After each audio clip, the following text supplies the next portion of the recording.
Burning ಇಶ್ಯೂಸ್ಗೆ Upendra ಅವರು ಯಾವತ್ತೂ ಉತ್ತರವನ್ನ ಕೊಡಲ್ಲ, ಜನಗಳೇ ಡಿಸೈಡ್ ಮಾಡಬೇಕು ಅಂತ ಹೇಳ್ತಾರೆ. ಇದು ತುಂಬಾ ಡಿಫೆನ್ಸಿವ್ ಆಟ ಅನ್ಸಲ್ವಾ? ಪ್ರಮುಖ ವಿದ್ಯಮಾನಗಳಲ್ಲಿ ನಿಲುವು ಏನು ಅಂತ ಹೇಳಿಲ್ಲ ಅಂದ್ರೆ ನಮ್ಮ ನಾಯಕ ಇವರಾಗಬೇಕು ಅಂತ ಜನ ಡಿಸಿಷನ್ ತಗೊಳ್ಳೋದಾದ್ರೂ ಹೇಗೆ? ನಾಯಕ ಆಗಬಾರ್ದು ಅಂತಲೇ ನಾನು ಮುಂಚೆಯಿಂದ ಹೇಳ್ತಿರೋದು, ಮತ್ತೆ ಮತ್ತೆ ಅಲ್ಲಿಗೆ ಬರ್ತಿರೋ ನೋಡಿ. ಉಪೇಂದ್ರ ಸ್ಟೇಟ್ಮೆಂಟ್ ಪ್ರಜಾಕೀಯ ಸ್ಟೇಟ್ಮೆಂಟ್ ಆಗಬಾರ್ದು. ಉಪೇಂದ್ರ ಒಂದು ಇಂಡಿವಿಜುವಲ್ ಪರ್ಸನ್. ನನ್ನ ಇಂಡಿವಿಜುವಲಿ ನನಗೆ ಕೆಲವು ಕರೆಕ್ಟ್ ಅನ್ಸುತ್ತೆ, ಕೆಲವು ತಪ್ಪು ಅನ್ಸುತ್ತೆ, ಅದನ್ನ ನಾನು ಹೇಳ್ಕೊತೀನಿ. It is not Prajaakeeya. Prajaakeeya ಜನಗಳ ಪಕ್ಷ ಅದು. ನನ್ನ ಮತ್ತೆ ನಾಯಕನ ಯಾಕೆ ಮಾಡಕ್ಕೆ ಹೊರಡ್ತೀರಾ ನೀವು? ನೌಕೆಗೆ ಒಬ್ಬ ನಾವಿಕ ಬೇಡ್ವಾ? ಅಲ್ಲ, ನೀವು ಹೆಂಗೆ ಹೇಳ್ತೀರಾ? ನೀವು ಒಂದು ಬಸ್ಸಿಗೆ ಒಬ್ಬ ಡ್ರೈವರ್ ಬೇಕೇ ಬೇಕು ಅಂತ. ನಾನು ಹೇಳ್ತೀನಿ ಡ್ರೈವರ್ಲೆಸ್ ಬಸ್ಗಳು ಬಂದಿದೆ, ಇದೆ ಟೆಕ್ನಾಲಜಿ ಯುಗ. ಡ್ರೈವರ್ಲೆಸ್ ಬಸ್ನಲ್ಲೂ ಸಾಫ್ಟ್ವೇರ್ ಇರುತ್ತಲ್ಲ, ಅದು ಓಡಿಸುತ್ತೆ, ತನ್ನಿಂತಾನೇ ಓಡಲ್ಲ. ಅದೇ ನಾನು ಹೇಳ್ತಿರೋದು, ಟೆಕ್ನಾಲಜಿ ನಮಗೆ ನಾಯಕ ಆಗಬೇಕು.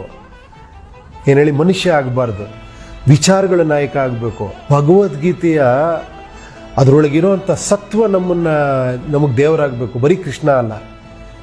ನಾವು ಕೃಷ್ಣನಿಟ್ಟು ಪೂಜೆ ಈಸಿಯಾಗಿ ಮಾಡಿಬಿಡ್ತೀವಿ. ಭಗವದ್ಗೀತೆ ಡೀಪಾಗಿ ಅರ್ಥ ಮಾಡ್ಕೊಳಕ್ಕೆ ಹೋಗಿ ಬೇಡ, ನಮ್ಗೆ ಅದು ಬೇಡ, ಯಾಕಂದ್ರೆ ಅದೆಲ್ಲ ಕಷ್ಟ ನನಗೆ ಅಂತ. ಸೊ ಎಗೈನ್ ಮತ್ತೆ ವ್ಯಕ್ತಿ ಅದಾಗಬಾರ್ದು, ವ್ಯಕ್ತಿ ಪೂಜೆ ಆಗಬಾರ್ದು. ಆ್ಯಕ್ಚುಲಿ ವಿಚಾರಗಳ ಪೂಜೆ ಆಗಬೇಕು. ಇದೇ ಟೆಕ್ನಾಲಜಿ ಇದೆ, ಬ್ಲಾಕ್ ಚೈನ್ ಟೆಕ್ನಾಲಜಿ ಇದೆ, ಟ್ರಾನ್ಸ್ಪರೆನ್ಸಿ ತರ್ಬೋದು, ಜನರನ್ನು ಪ್ರತಿಯೊಂದನ್ನು ಕೇಳ್ಬೋದು. ಜನರ ಒಪಿನಿಯನ್ ಈಸ್ ವೆರಿ ಇಂಪಾರ್ಟೆಂಟ್. ಒಂದು ಕಾಲ ಇತ್ತು, ನಾಯಕ ಬೇಕಾಗಿತ್ತು, ಟೆಕ್ನಾಲಜಿ ಇರಲಿಲ್ಲ. ಅವನೊಂದು ಸಭೆ ಸಮಾರಂಭ ಹೋಗಿ ಅವ್ನ ವಿಚಾರಗಳು ಮಂಡಿಸ್ಬೇಕಾಗಿತ್ತು ಜನಕ್ಕೆ. ನಾನು ಈ ಥರ ಮಾಡ್ಕೊಡ್ತೀನಿ ನಿಮಗೆ ಅಂತ. ಓಕೆ, ಬಟ್ ಇವಾಗ ನೀವು ಮತ್ತೆ ಅದೇ ಸಭೆ ಸಮಾರಂಭ ಮಾಡಬೇಕು ಅಂದರೆ ನನಗೆ ಅರ್ಥ ಆಗಲ್ಲ, ಇವತ್ತು ಯಾಕೆ ಅದನ್ನು ಹೇಳ್ತಾರೆ ಜನ ಅಂತ. ಮಾಧ್ಯಮ ಇರಬೇಕಾದ್ರೆ, ಮೊಬೈಲ್ ಇರಬೇಕಾದ್ರೆ, ಪ್ರತಿಯೊಬ್ಬನು ರೀಚ್ ಆಗುವಂಥ ಟೆಕ್ನಾಲಜಿ ಇರಬೇಕಾದ್ರೆ ನೀವು ಮತ್ತೆ ಸಭೆ ಮಾಡಿ ಏನು ಮಾಡಕ್ಕೆ ಹೊರಟಿದ್ದೀವಿ ನಾವು?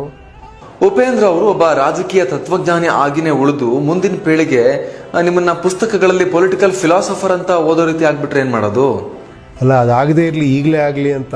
ಯಾಕಂದರೆ ಪ್ರತಿಯೊಂದು ನಾವೇನಂದ್ರೆ ಇವಾಗ ಆಗಿದೆ ನೋಡಿ. ಇವಾಗ ಇವತ್ತು ಬೆಡ್ ಸಿಗ್ತಿಲ್ಲ, ಆಕ್ಸಿಜನ್ ಸಿಗ್ತಾ ಇಲ್ಲ, ನಮ್ಮ ಹೆಲ್ತ್ ಸಿಸ್ಟಮ್ ಹಿಂಗಾಗಿದೆ ಅಂತ ಒದ್ದಾಡ್ತಿದ್ದೀವಿ ಅಲ್ವಾ? ಒಂದು ಸ್ವಲ್ಪ ಮುಂಚೆ ಯೋಚನೆ ಮಾಡಿದರೆ ನಾವು ಇನ್ನೂ ಬೆಟ್ರಾಗಿ ಸಿಚುವೇಶನ್ ಮಾಡ್ಕೊಬೋದಾಗಿತ್ತು. ಡಿಸಾಸ್ಟ್ರಸ್ ಆದಮೇಲೆ ಥಿಂಕ್ ಮಾಡಬೇಡಿ ದಯವಿಟ್ಟು. ಈಗಲೇ ಎಚ್ಚರಿಕೆ. ಇದೆಲ್ಲ ನಮಗೆ ಪಾಠಗಳು ಇವಾಗ ಆಗ್ತಾ ಇರೋದು. ಇನ್ನು ಮುಂದೆ ನಾವು ಬದಲಾವಣೆ ಮಾಡ್ಕೊಳ್ಳೇಬೇಕು. ಲಕ್ಕಿಲಿ ಕರೋನಾ ಬಂದು ಇವಾಗ ಎಷ್ಟೋ ಸಭೆ ಸಮಾರಂಭಗಳು ಕ್ಯಾನ್ಸಲ್ ಆಗಿದೆ, ಸಂತೋಷ ಅದು ಅಲ್ವಾ? ಈಗ ಹೇಳ್ತಾ ಇದ್ದಾರೆ ಇಲ್ಲ ಸಭೆ ಮಾಡಿದೆ ನಾವು ಎಲೆಕ್ಷನ್ ಮಾಡ್ತೀವಿ ಅಂತ. ಮೊನ್ನೆ ಒಬ್ರು ಯಾರೋ ಮಿನಿಸ್ಟ್ರೇ ಮಾತಾಡ್ತಿದ್ರು, ಹೌದು ಇದೊಂದು ಈಗ ಒಂದು ಬದಲಾವಣೆ, ಪೊಲಿಟಿಕಲ್ ಒಂದು ಬದಲಾವಣೆಗಳು ಆಗಬೇಕು ಅಂತ. ಆಗುತ್ತೆ ನೋಡಿ, ಖಂಡಿತ ಆಗುತ್ತೆ. ನೆಕ್ಸ್ಟ್ ಎಲ್ಲ ಈ ಸಭೆ ಸಮಾರಂಭ ಹಣ ಖರ್ಚು ಮಾಡೋದೆಲ್ಲ ಒಟ್ಟೋಗಿ ಏನೋ ವಿಚಾರಗಳಿಗೆ ಓಟ್ ಹಾಕುವಂಥ ಸ್ಥಿತಿ ಬರುತ್ತೆ ಆ್ಯಕ್ಚುಲಿ. ಉಪೇಂದ್ರ ಅವರು ಖುದ್ದು ತಾವೇ ಚುನಾವಣೆಗೆ ಸ್ಪರ್ಧೆ ಮಾಡೋದು ಯಾವಾಗ? ಅಲ್ಲ ನೋಡೋಣ, ನನಗೆ ಆ ಥರ ಏನೋ ಇವಾಗ ನನ್ನ ಏರಿಯಾ ಯಾರೂ ಬರಲಿಲ್ಲ, ನಾನೇ ನಿಂತ್ಕೊತೀನಿ, ನೆಕ್ಸ್ಟ್ ಎಲೆಕ್ಷನ್ ನಿಂತ್ಕೊಬೋದು. ಬಟ್ ನಾನು ಏನಕ್ಕೆ ಹೇಳ್ತಾ ಇದ್ದೀನಿ ಅಂದರೆ, ನಾನಿಲ್ಲಿ ಬೇರೆ ಪಾರ್ಟಿ ಇದೆ, ನನ್ನ ಕೆಲಸಗಳಿದ್ದಾವೆ, ನಾನೊಬ್ಬ ಪಾರ್ಟಿ ಪ್ರೆಸಿಡೆಂಟ್ ಆಗಿ ನನಗೆ ಈ ಕೆಲಸಗಳು ಜಾಸ್ತಿ ಇದೆ. ಯುವಕರು ಬನ್ನಿ, ನನ್ನ ಕೈಲಿ ಆಗುತ್ತೆ, ನಾನು ಅನಲೈಸ್ ಮಾಡ್ಕೊಬೇಕು.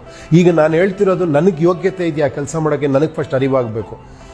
ಯಾಕಂದರೆ ನಾನೊಬ್ಬ ಆರ್ಟಿಸ್ಟು, ನಾನು ಹೋಗ್ಬಿಟ್ಟು ಜನರ ಹತ್ರ ಹೋದರೆ ಅಲ್ಲಿ ನನಗೆ ಫೋಟೋಸ್ ಜಾಸ್ತಿ ಕೇಳ್ತಾರೆ ಅಷ್ಟೇ ಹೊರತು ಅವ್ರಿಗೆ ಅದು ಇದಾಗಿರಲ್ಲ. ಅದೇ ನೀವು ಹೋದಾಗ ನಿಮ್ಮ ಹತ್ರ ವಿಚಾರಗಳು ಚರ್ಚೆ ಮಾಡ್ಬೋದು. ಅವರು ನಮ್ಗೆ ಈ ಪ್ರಾಬ್ಲಮ್ ಇದೆ, ಆ ಪ್ರಾಬ್ಲಮ್ ಇದೆ ಅಂತ, ಈ ಥರ ಹಲವಾರು ಇದಿದೆ.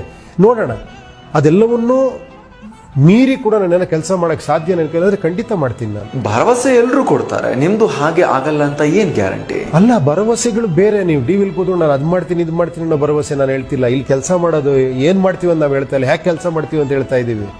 ಓಕೆನಾ? ನೀವು ದುಡ್ಡು ಇಸ್ಕೊಂಡ್ಬಿಟ್ಟು ನೀವು ಓಟ್ ಹಾಕ್ಬಿಟ್ಟು ಅಥವಾ ಬೇರೆ ಬೇರೆ ರೀಸನ್ಗೆ ಓಟ್ ಹಾಕ್ಬಿಟ್ಟು ನಿಮ್ಗೆ ಕೇಳೋ ರೈಟ್ಸ್ ಎಲ್ಲಿರುತ್ತೆ?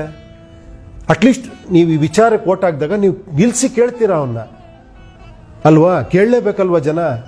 ಅವಾಗಾರ ಅಟ್ಲೀಸ್ಟ್ ಒಂದು ಕಡೆ ಆದರೂ ಕೂಡ ಇದು ಸಂವಿಧಾನದಲ್ಲಿ ಬದಲಾವಣೆ ಆಗುತ್ತೆ. ಅವಾಗ ರೈಟ್ ಟು ರೀಕಾಲ್ ಕೊಡಬೇಕು ಜನಗಳಿಗೆ ಅಂತ ಬರುತ್ತೆ. ಅವಾಗ ಅದಕ್ಕೊಂದು ಸಿಸ್ಟಮ್ ಬರುತ್ತೆ. ಆನ್ಸರಬಲ್ ಅಲ್ವಾ ಎಲ್ಲರೂ? ಅಕೌಂಟಬಲ್ ಅಲ್ವಾ ಎಲ್ಲರೂ? ನಿಮ್ಮ ಹಣನ ಅವನಿಗೆ ಕೊಟ್ಟು, ಅವನಿಗೆ ಸಂಬಳ ಕೊಟ್ಟು, ಅವನಿಗೆ ಆಫೀಸ್ ಕೊಟ್ಟು, ಕಾರ್ ಕೊಟ್ಟು, ಅಧಿಕಾರ ಕೊಟ್ಟು, ಅವನು ಟ್ರಾನ್ಸ್ಪರೆಂಟಾಗಿ ಕೆಲಸ ಮಾಡೋಕೆ ಸರಿನಾ ತಪ್ಪ? ಒಪಿನಿಯನ್ ತೊಳೆದೆ ನನಗೆ ಇಷ್ಟ ಬಂದಿದ್ದು ಮಾಡ್ತೀನಿ ಅಂದಾಗ ಓಕೆ, ಇನ್ನೊಂದು ಹೇಳ್ತೀನಿ ಅವಾಗ. ಆದರೆ ಇನ್ನೊಂದು ಸಿಸ್ಟಮ್ ಬರಬೇಕು. ಅವಾಗ ನಾನು ಈಗಲೇ ಹೇಳ್ಬಿಡ್ತೀನಿ ಏನೇನು ಮಾಡ್ತೀನಿ ಅಂತ. ಬಡ್ಜೆಟ್ ಇಟ್ಕೊತೀನಿ, ಇಷ್ಟೇ ಬಡ್ಜೆಟ್ ಇರೋದು ನಮ್ಮ ಹತ್ರ. ಈ ಬಡ್ಜೆಟಲ್ಲಿ ಏನೇನು ಮಾಡೋದು ಪಕ್ಕ ಲಾಜಿಕಲಿ ವಿತ್ ಪಕ್ಕ ಇದು ಕೊಡ್ತೀನಿ ನಿಮ್ಗೆ, ರಿಪೋರ್ಟ್ ಕೊಡ್ತೀನಿ, ಇದನ್ನು ನಾನು ಮಾಡ್ತೀನಿ ಅಂತ.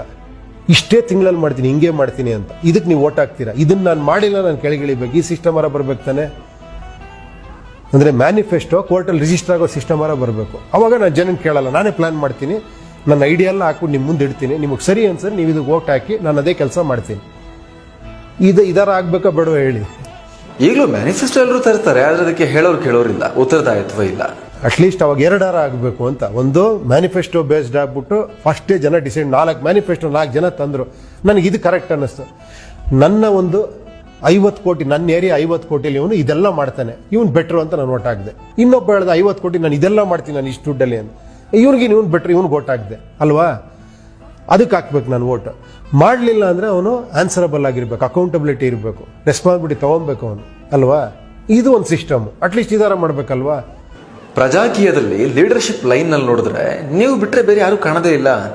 ಟೀಮ್ ಉಪೇಂದ್ರ ಯಾವುದು ಅಂತ ರಾಜ್ಯದ ಜನಕ್ಕೆ ಗೊತ್ತೇ ಇಲ್ಲ. ಒಬ್ಬ ನಾಯಕನಿಗೆ ಒಂದು ಗಟ್ಟಿಮುಟ್ಟಾದ ಟೀಮ್ ಬೇಡವಾ? ನಿಮ್ಮ ಟೀಮ್ ಬಗ್ಗೆ ಹೇಳಿ. ಯಾಕೆ ಹಂಗಾಗಿ ನಾನೊಂದು ಹೇಳಿದ್ದು ಹೆಂಗೆ ಗೊತ್ತಾ?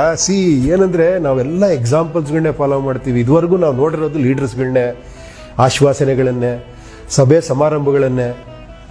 ನಮ್ಗೆ ಅದಿಲ್ಲ ಅಂದರೆ ಎಲೆಕ್ಷನ್ ಇಲ್ಲ ಅಂತ, ಲೀಡರ್ಸ್ ಇಲ್ಲ ಅಂದರೆ ನಮಗೆ ಯಾರೋ ಬೇಕಲ್ಲ ನಮಗೆ ಅಂತ. ಯಾಕೆ ಒಂಚೂರು ಹಿಂಗೆ ಯೋಚನೆ ಮಾಡಿ ಯಾಕೆ ಆಗಲ್ಲ ಅಂತ ನಾನು ಹೇಳ್ತಿರೋದು. ಟೆಕ್ನಾಲಜಿ ಪ್ರಪಂಚ ಇದು. ಆ್ಯಕ್ಚುಲಿ ಗೂಗಲ್ ಅನ್ನೋದೊಂದು, ಇಂಟರ್ನೆಟ್ ಅನ್ನೋ ಒಂದು ವ್ಯವಸ್ಥೆ ಮುಂಚೆ ಯಾರು ಹೇಳಿದರೆ ನೀವು ನಂಬ್ತಿರ್ಲಿಲ್ಲ. ಇಡೀ ಪ್ರಪಂಚ ಒಂದು ನೆಟ್ವರ್ಕಲ್ಲಿ ಎಲ್ಲ ಸಿಗುತ್ತೆ ನಿನಗೆ, ಎವ್ರಿಥಿಂಗ್ ಯು ಗೆಟ್ ಅಂದರೆ ಹೆಂಗೆ ಸಾಧ್ಯ ಅಂತ. ನವ್ ಇಟ್ ಈಸ್ ಪ್ರಾಕ್ಟಿಕಲ್, ಪಾಸಿಬಲ್ ಅಲ್ವಾ? ಅಂದರೆ ನಾನೇನೋ ಒಂದು ಕಲ್ಪನಾ ಲೋಕ ಕೊಡ್ತೀನಿ ನಿಮ್ಗೆ, ಹಂಗಿರುತ್ತೆ ಹಿಂಗಿರುತ್ತೆ ಹಂಗಿರುತ್ತೆ ಹಿಂಗಿರುತ್ತೆ ಅಂತ. ನಾನು ಹೇಳೋದು ಸತ್ಯನೋ ಸುಳ್ಳು ಅನ್ನೋದೇ ನಿಮಗೆ ಗೊತ್ತಿರಲ್ಲ. ಇದುವರೆಗೂ ಅದೇ ಥರ ಆಗಿರೋದಲ್ವಾ? ಎಲ್ಲ ಹಂಗೆ ನಡ್ಕೊಂಬಂದಿರತ್ತಾನೆ. ನಾವು ಪ್ರತಿ ಸತಿ ಒಬ್ಬರು ನಂಬಿ ತಾನೇ ಮಾಡೋದು. ಅವ್ರನ್ನ ನೋಡಿದ್ವಿ, ಅವ್ರು ಸರಿ ಇಲ್ಲ, ಇವ್ರನ್ನ ನೋಡಿದ್ವಿ, ಇಲ್ಲ ರೀ ಇವ್ರಿಗಿಂತ ಅವ್ರು ಬೆಟ್ರು, ಯಾಕಂದ್ರೆ ಅವ್ನು ಬೈತಾ ಇರ್ತಾನೆ ಇವ್ರನ್ನ. ನೆಕ್ಸ್ಟ್ ಅವ್ನಿಗೆ ಓಟ್ ಹಾಕ್ತೀವಿ, ನೆಕ್ಸ್ಟ್ ಅವ್ನಿಗೆ ಇವನು ಬೈತಾ ಇರ್ತಾನೆ. ಇವಾಗ ನೀವು ನೋಡಿರ್ಬೋದು ಎಷ್ಟೋ ಸತಿ ಯಾವುದೋ ಪಕ್ಷದವರು ಪೆಟ್ರೋಲ್ ಏರಿಕೆ ಅಂತ ರೋಡಲ್ಲಿ ಕೂತಿರ್ತಾರೆ, ನೆಕ್ಸ್ಟ್ ಅವ್ರು ಬಂದ ಪೆಟ್ರೋಲ್ ಏರಿಸಿದ ಇವ್ರು ರೋಡಲ್ಲಿ ಕೂತಿರ್ತಾರೆ. ಯಾವ್ದು ಸರಿ, ಯಾರು ಕರೆಕ್ಟು? ಈ ದೇಶದ ಅತಿ ದೊಡ್ಡ ಶತ್ರು ಭ್ರಷ್ಟಾಚಾರ, ಎಲ್ಲ ಸಮಸ್ಯೆಗಳ ಮೂಲ. ಇದನ್ನ ತೊಲಗಿಸೋಕೆ ಏನ್ ಮಾಡ್ಬೇಕು ಉಪೇಂದ್ರ ಅವರೇ? ಇಲ್ಲಿ ಒಳಗಡೆ ಕ್ಲೀನ್ ಮಾಡ್ಕೊಬೇಕು, ಇಲ್ಲಿ ಒಳಗಡೆ ಹೋಪ್ಸ್ ಬರಬೇಕು, ಇಲ್ಲಿ ಒಳಗಡೆ ಒಳ್ಳೆ ಡ್ರೀಮ್ ಇರಬೇಕು. ಅದಕ್ಕೋಸ್ಕರ ನಾವು ಕೆಲಸ ಮಾಡಬೇಕಷ್ಟೇ. ಭ್ರಷ್ಟಾಚಾರ ಹೊರಗಡೆ ಇಲ್ಲ, ಎಲ್ಲ ಒಳಗೇನೆ ಇರೋದು. ನಾವು ಅಂತೀವಿ ಅವ್ನು ಭ್ರಷ್ಟ ಇವನು ಭ್ರಷ್ಟ, ನಾವೆಷ್ಟು ಕರೆಕ್ಟಾಗಿದ್ದೀವಿ ಹೇಳಿ? ಎಲ್ಲ ಅವ್ರನ್ನವ್ರು ವಿಚಾರಿಸ್ಕೊಳ್ಳಿ. ನಾನು ಪರ್ಫೆಕ್ಟ್ ಸರ್, ನಾನು ಏನಕ್ಕೆ ಓಟ್ ಹಾಕಿದೆ, ಏನು ವಿಚಾರ ಓಟ್ ಹಾಕಿದೆ ನೀನು? ಅಲ್ಲ, ಅದು ನಮ್ಮವ್ರವರು, ನಮ್ಮ ಜಾತಿಯವರು, ನಮ್ಮ ಧರ್ಮದವರು. ಅವನು ಒಂದ್ಸತಿ ಅವನು ಅಧಿಕಾರ ಅನುಭವಿಸ್ಲಿ ಅಂತ ಓಟ್ ಹಾಕಿದ್ರು, ಈ ಥರ ಹೇಳೋರು ಇದ್ದಾರೆ. ನಾನು ಓಟೇ ಹಾಕಲ್ಲ ರೀ ಅಂತಾರೆ. ಅದು ಭ್ರಷ್ಟಾಚಾರ ಅಲ್ವಾ ಅದು? ನಾನು ಇಲ್ಲ ರೀ ನೋಟಾಗಿ ಹಾಕ್ಬಿಟ್ಟೆ ಅಂತಾರೆ. ನೋಟಾಗಿ ಹಾಕಿ ಏನು ಯೂಸು? ಮೋರ್ ದೆನ್ 50% ನೋಟಾಗಿ ಬಿದ್ದರೆ ಅಲ್ಲಿರೋ ಕ್ಯಾಂಡಿಡೇಟ್ಸ್ ಎಲ್ಲ ಕ್ವಾಲಿಫೈ ಆಗಬಾರ್ದು, ಅವರು ಮತ್ತೆ ಎಲೆಕ್ಷನ್ ನಿಲ್ಬಾರ್ದು. ಆ ಥರದ್ದೇನೋ ಒಂದು ಬೇಕಲ್ವಾ ಅದಕ್ಕೆ? ನಾವೇ ತಿಳ್ಕೊಳ್ಳಲ್ಲ. ಏನು ಹೇಳಿ, ನಾವು ಸುಮ್ಮನೆ ಎಲ್ಲರ ಬಗ್ಗೆ ಮಾತಾಡ್ತಾ ಇರ್ತೀವಿ ನಾವು.